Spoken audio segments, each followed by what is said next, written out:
Bienvenidos. Hoy vamos a introducirnos en un ejercicio de musicología de género.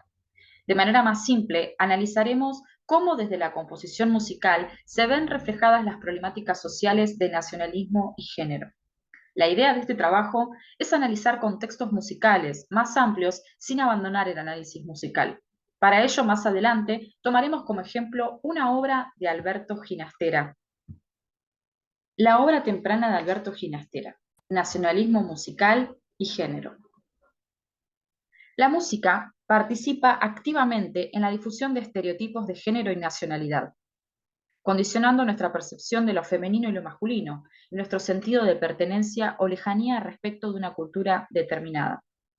Dentro de la musicología hay dos ámbitos o dos grupos que pasaron por diferentes trayectos para poder reconstruirse.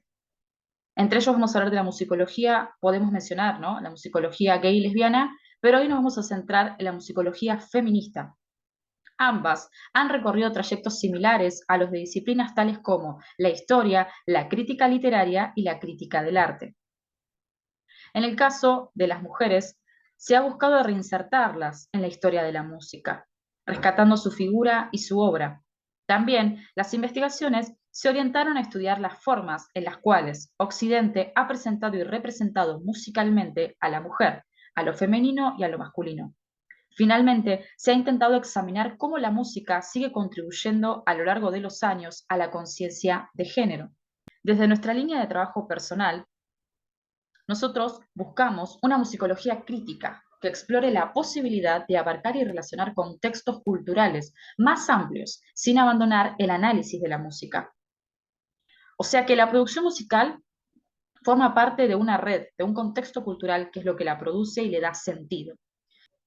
No solo la partitura conlleva un estudio profundo, sino el contenido y la composición de las obras hablan más de las problemáticas nacionales y de género de lo que pensamos. Ahora vamos a hablar de la resignificación del análisis musical en el contexto del estudio de la cultura. La música genera significados en un nivel simbólico de los cuales se producen los actos de representación musical, ya sea de raza, clase, etnia o género.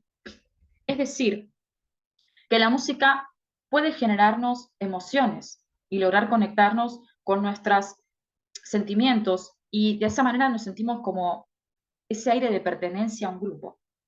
Pero esto no significa que en la combinación de alturas y melodías las obras apunten solo a un público específico, sino que el oyente, o sea, nosotros, los que escuchamos música, le damos ese valor, el valor que queremos darle. Aún así, en obras donde hay texto, es más fácil descifrar el significado, como lo es en la ópera o en la música de cámara.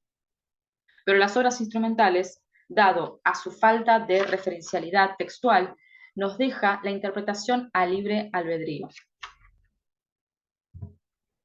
Ahora vamos a asociar el concepto de género en la teoría musical occidental.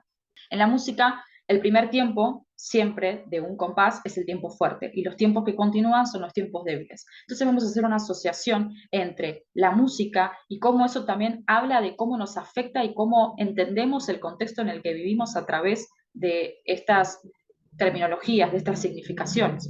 O sea, llama más la atención un final femenino que un final masculino. Entonces podríamos hacer una analogía, ¿no? Que así como pasa en términos de análisis musicales, también pasa en la vida cotidiana. En el contexto de la teoría musical clásico-romántica, los temas musicales se clasifican en dos tipos, como hablábamos recién, femeninos y masculinos, a partir de una codificación de rasgos estilística musicales que se consideran propios de hombre y de la mujer. Voy a citar a Adolf Bernhard Marx, que es un compositor, teórico y crítico musical alemán. El tema principal es el primero y por lo tanto y sobre todo el decisivo en frescura y energía. Por lo tanto, es el que es construido de forma más enérgica, más vigorosa, más completa, el dominante y el decisivo. El tema subsidiario, por otro lado, sirve como contraste. Construido y determinado por el anterior, es por lo tanto por naturaleza el más gentil. Es cultivado con más flexibilidad que vigor, como si fuera el femenino el anterior al masculino.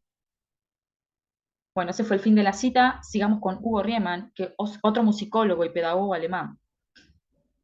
Cito, en líneas generales, la forma sonata se organiza a partir de un primer tema fuerte, característico, el representativo del principio masculino, por así decirlo, y un segundo tema contrastante, lírico y gentil, representando el principio femenino generalmente en una tonalidad diferente, pero relacionada.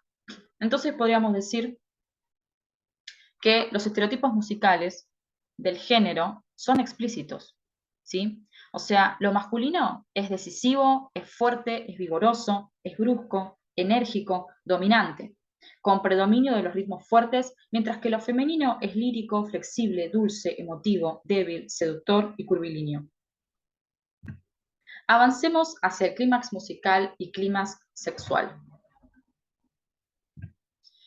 En años recientes, la musicología ha rescatado este tema del ámbito metafórico para analizarlo desde el punto de vista de la crítica musical.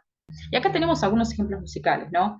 Dice que la asociación del adjetivo orgásmico con la descripción de finales, clímax, dúos de amor, etc., es tan abundante en la musicografía que casi no amerita una referencia particular. Aún así, les dejo estas referencias musicales de Richard Wagner y Tchaikovsky.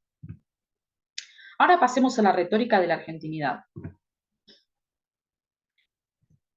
La esencia de nuestra nacionalidad nos remiten a la población rural de la llanura pampeana. Podríamos decir que las configuraciones características, ya sean melódicas, rítmicas, armónicas, provenientes de danzas criollas rurales, y tanto también las configuraciones texturales que imitan la sonoridad de los instrumentos del ámbito rural, son parte de nuestra esencia cultural, de nuestra esencia nacionalista. Se ha construido una suerte de síntesis de lo argentino en música, que comprende características tales como la birritmia, la línea melódica, de perfil descendente, el final femenino y una cierta tendencia a la expresividad de aquellos afectos nostálgicos que con tanta frecuencia se asocian con el carácter del habitante de la llanura pampeana. Ahora vamos a pasar a la obra de nuestro queridísimo Alberto Ginastera. Alberto Ginastera, o Alberto Evaristo Ginastera, nació en Buenos Aires el 11 de abril de 1916 y falleció el 25 de junio de 1983. Fue un compositor argentino de música académica contemporánea, considerado como uno de los más importantes del siglo XX en América.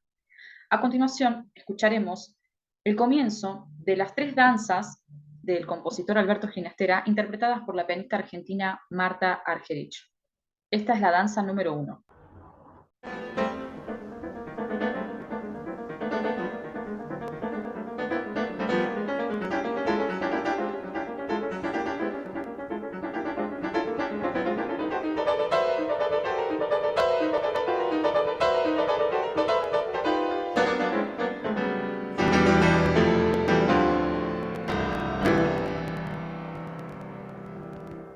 A continuación, escucharemos el comienzo de la danza número 2.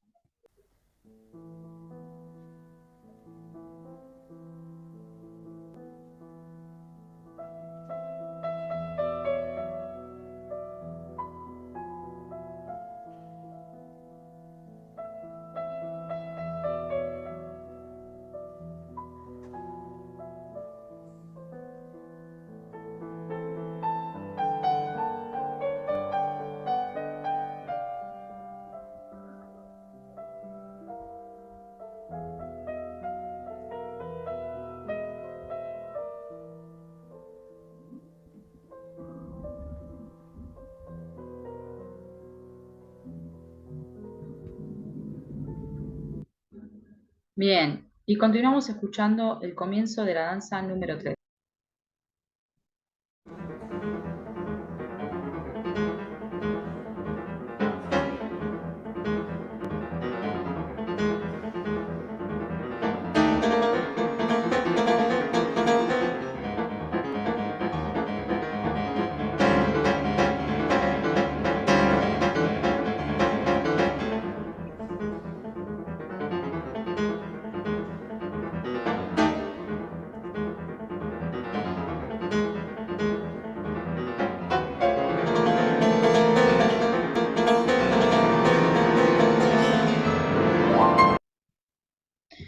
Bien, entonces vamos a hacer una relación entre la danza del viejo boyero, que sería la primera danza, y la danza del gaucho matrero. Se puede observar que en la estructura de estas dos, tanto en la primera como en la última, hay como un carácter más brusco, un carácter como más acentuado, con más persuasión eh, rítmica que armónica. Hay muchos acentos, muchos desplazamientos musicales con finales masculinos, y hay una carga musical como de la virilidad, investida tradicionalmente no en el malambo. En cambio, la danza del medio, que es la danza de la moza donosa, es marcado en la partitura como el comienzo dulce, expresivo, con rubatos, y tiene acompañamientos arpegiados como de las canciones y evocando a la música pampeana, ¿no?, de nuestro país. Y desde el punto de vista del clímax, tanto el de la moza como el del viejo se diluyen, mientras que solo el gaucho lo alcanza explícitamente, que sería la tercera danza. Entrando en un nivel quizás más abstracto, podríamos aventurar que el uso de la tonalidad do mayor para los hombres y su relativa menor para la moza reflejan en el nivel simbólico la subordinación de la mujer al hombre. Entonces vamos a hablar que los gauchos matreros, a través del uso de estereotipos musicales de la feminidad, la masculinidad y la argentinidad, Ginastera articula dos posiciones esencialistas, construyendo imágenes sonoras de los ideales de hombre y mujer argentinos. Estas codificaciones reflejan ideas más amplias respecto de lo femenino y lo masculino, la jerarquía implícita existente entre ellos y las maneras en las que se supone que ambos deberían relacionarse. La significativa articulación del imaginario nacionalista con las retóricas del género y esta obra constituye un espacio privilegiado para el estudio de las intersecciones entre música, género y nación en la Argentina.